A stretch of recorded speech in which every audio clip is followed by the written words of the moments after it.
I got a set of 5364 LS heads that unfortunately have some broken exhaust bolts in them. These are going to be pretty straightforward because we got something to grab onto. These not so much because we got nothing to grab onto, but hey, no fear. We got a propane torch, we got a welder, and we got a set of vice grips to make the bolt extraction possible. On this first set of heads, the broken bolts are still sticking out of the casting.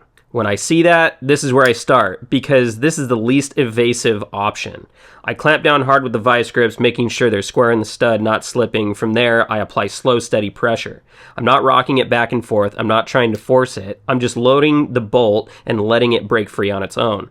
If it starts to move, I keep that same gentle pressure and I let it come out naturally. This is where most people rush it, and that's when studs snap off flush. If it comes out clean here, that's the best case scenario. No heat, no welding, and no added risk to the aluminum. So let's set this head aside and let's move on to the head that actually has the studs where we can't grab onto. We're gonna have to use the welder this time. So first things first, we gotta clean off the cylinder head with a towel, get as much of the dirt, debris, grime, what have you, off of the surface, and then we can go ahead and preheat the cylinder head with a propane torch. Now, by characteristic of the metals, aluminum expands more than steel when heated, which helps relieve the grip on the bolt. By heating up the cylinder head itself, we're expanding the tolerances in the threads in the hole where the bolt is.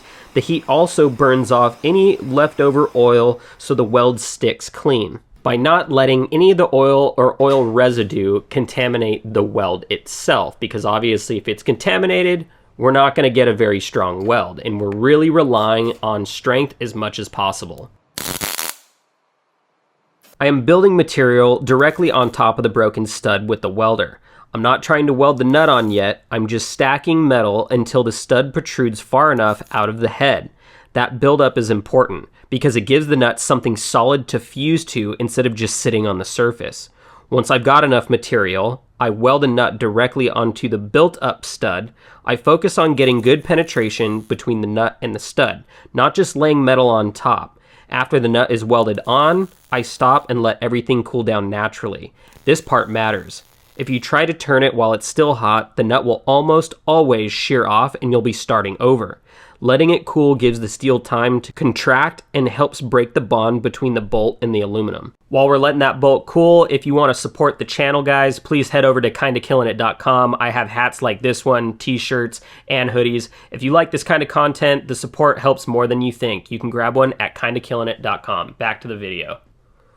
Once everything has cooled, this is where I slow things way down. I use a wrench and I apply steady pressure, watching and feeling for any movement. I'm not trying to spin it out quickly, I'm just letting the bolt start to turn. If it moves even slightly, I pause and let it settle before continuing. That tells me that the threads are releasing instead of tearing out of the head. This is a feel thing more than a strength thing. I keep the same slow rhythm as the bolt backs out, paying attention the entire time. If it starts to tighten up, I stop and reassess instead of forcing it. On the second bolt, it's the exact same approach. Patience over speed. As long as the threads come out clean, the head is saved.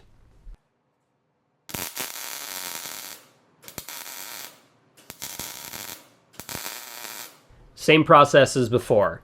Build up some material, weld the nut on, let it cool, and then, once it's all cooled down, gently use the wrench, backing out the bolt. Again, being very, very patient, going slow and steady, as you see here.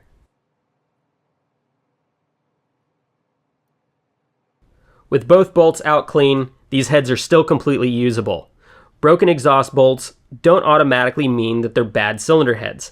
This is just how I deal with them and when saving the head matters.